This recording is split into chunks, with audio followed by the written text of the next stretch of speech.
ఏమైంది డాక్టర్? చెప్తాను. పేషెంట్ వాళ్ళ అబ్బాయి ఉండాలే, ఎక్కడున్నారు? అతనెందుకు డాక్టర్? పర్వాలేదు, నాతో చెప్పండి డాక్టర్. లేదు, మ్యాటర్ కొంచెం సీరియస్గానే ఉంది, అతనితోనే మాట్లాడాలి.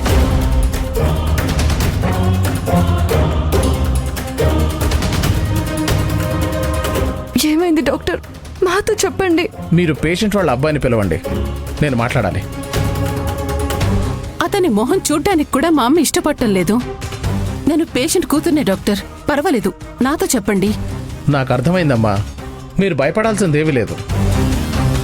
పేషెంట్ కండిషన్ గురించి మాట్లాడాలి, అందుకే వాళ్ళ అబ్బాయిని రావాలంటున్నాను. నేను నా క్యాబిన్లో ఉంటాను, మీరు అతన్ని పంపించండి.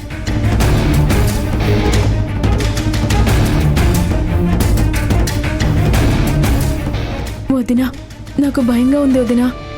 అన్నయ్యని త్వరగా రమ్మని చెప్పొదినా. నువ్వేం కంగారు పడుకో, నేను ఆయనకి ఫోన్ చేస్తాను.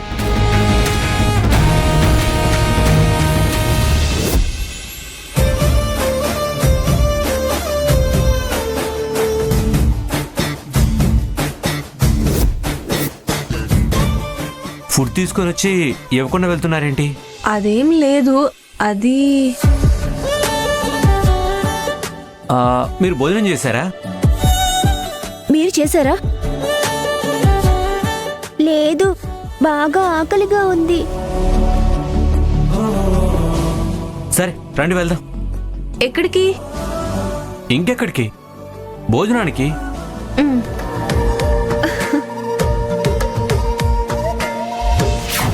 Doctor, please be seated. మీతో ఒక విషయం మాట్లాడాలి, కూర్చోండి. మీ పేరు? శ్రీహరి డాక్టర్. అమ్మకి ఎలా ఉంది? ఏం పర్లేదు కదా? కామ్ డౌన్ హరి, అది చెప్పడానికి మిమ్మల్ని పిలిచాను. పరిస్థితి విచిత్రంగా ఉంది, అందుకే మీతో మాట్లాడాలన్నాను. ఎందుకు డాక్టర్, ఏమైంది? తన ప్రాణాలకి ప్రమాదమే లేదు కదా డాక్టర్? నోనో, అలాంటిదేం లేదు. నిజానికి ఆవిడికి ఏ సమస్య లేదు. స్పృహలోకి వచ్చిన తర్వాత మీరు వెళ్ళి హ్యాపీగా మాట్లాడుకోవచ్చు. Thanks doctor. కానీ విషయం అది కాదు. ఆవిడికి బ్లడ్ ప్రెషర్లో వేరియేషన్ వచ్చింది. పేషెంట్కి ఏం జరిగినా మెంటల్ స్ట్రెస్ అవుతుంది. ఇలా ఎందుకయిందంటే ఆవిడకు వయసు రీత్యా ప్రాబ్లం వచ్చింది. తను స్ట్రెస్కి గురైతే నేరుగా తన మెదడు మీద భారం పడుతోంది. ఒక్కోసారి కోమాలో వెళ్లే ఛాన్సెస్ కూడా ఉన్నాయి. ఏమంటున్నారు డాక్టర్? అవునండి, అలా జరిగే ఛాన్సెస్ ఎక్కువగా ఉన్నాయి. ఇలాగే కొంతమంది కొన్ని నెలలు, కొన్ని సంవత్సరాలు కోమాలోనే ఉండిపోయారు. కానీ మీ అదృష్టం బాగుంది, ఆవిడకేం కాలేదు. అలానే అశ్రద్ధ చేయకండి. అందుకే ఆవిడ విచిత్ర పరిస్థితిలో ఉందంటున్నాను. ప్రస్తుతానికి భయపడాల్సిందేమీ లేదు. ఎక్కువ స్ట్రెస్ అవ్వకుండా చూసుకోండి. సరే, స్పృహలోకి వచ్చాక మీరు వెళ్ళి మాట్లాడవచ్చు. మార్నింగ్ డిశ్చార్జ్ చేస్తాను.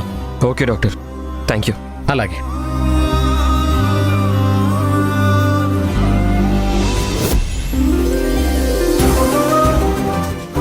వావ్, డెలీషియస్ గా ఉంది. అమ్ము, నీ కొట్టించనా? మీరు ఫోర్స్ చేస్తున్నారు కాబట్టి తింటున్నాను. పర్వాలేదు, వడ్డించండి.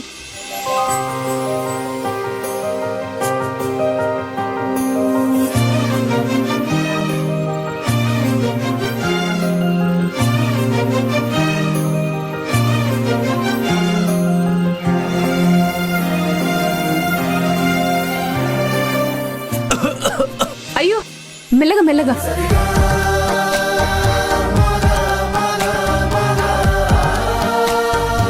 వాటర్ తాగండి.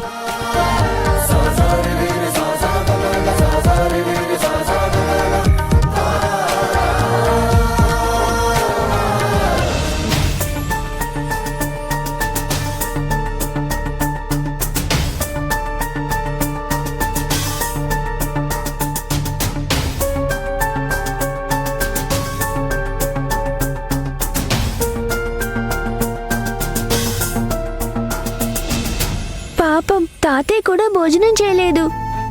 ఆయనకి షుగర్ కూడా ఉంది. మేమందరికీ క్యారెస్ తీసుకొచ్చాం. అలా అయితే ఇది ఎలాగైనా అమ్మకు తెలియకుండా వాళ్ళందరికీ వడ్డించాలి. తాతయ్య టాబ్లెట్స్ కూడా వేసుకోవాలి. అంటే ముందుగా భోంచేయాలి కదా. అవును, అక్కకు తెలియకుండా మేనేజ్ చేస్తే సరిపోతుంది. వెనక్కి తీసుకెళ్లడం ఇబ్బందిగా ఫీల్ అయ్యాం, కానీ ఇప్పుడు మనసుకు ప్రశాంతంగా ఉంది. ఎలాగైనా వడ్డిద్దాం. నేనుండగా మీరెందుకు టెన్షన్ పడుతున్నారు? నేను చూసుకుంటానుగా. మీరు ప్రేమగా తీసుకొచ్చిన భోజనం అందరూ తినేలా చేసే బాధ్యత నాది. ఏమంటావు మామయ్య? Yes, super.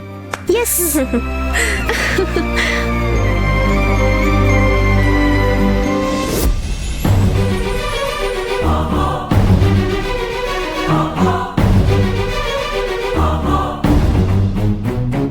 ఏమిటి డాక్టర్ ఏమన్నారు? భయపడాల్సిందేం లేదు. స్ట్రెస్ ఎక్కువ అవడం వల్ల కింద పడిపోయిందని చెప్పారు. జాగ్రత్తగా చూసుకుంటే చాలు, రేపు డిశ్చార్జ్ చేస్తానన్నారు. అమ్మయ్యా, ఇప్పుడు కొంచెం ధైర్యం వచ్చిందన్నయ్య. అమ్మకి ప్రమాదం ఏం లేదని చెప్పారు కదా, ఇంకా మీరంతా ఇంటికి వెళ్ళిపోండి. నేను లక్ష్మి ఇక్కడే ఉండి అమ్మని చూసుకుంటాం.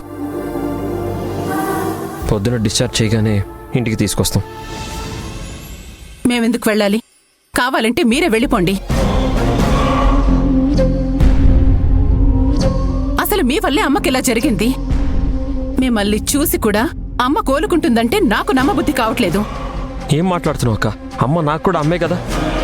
నిజంగా నువ్వు అమ్మ అనుకుంటే ఇలా నమ్మక ద్రోహం చేసేవాడివి కాదు హరి. త్రిపుర, ఇప్పుడున్న పరిస్థితుల్లో ఈ గొడవలు అవసరమా? లేదు నాన్న, నేనంటుంది కరెక్టే. వీళ్ల వల్లే అమ్మకి ఎలాంటి పరిస్థితి వచ్చింది. వీళ్ళని నమ్మి అమ్మనిక్కడ వదిలేలేను. నానా, మీరు వెళ్ళాలనుకుంటే వెళ్ళండి, నేను అమ్మతోనే ఉంటాను.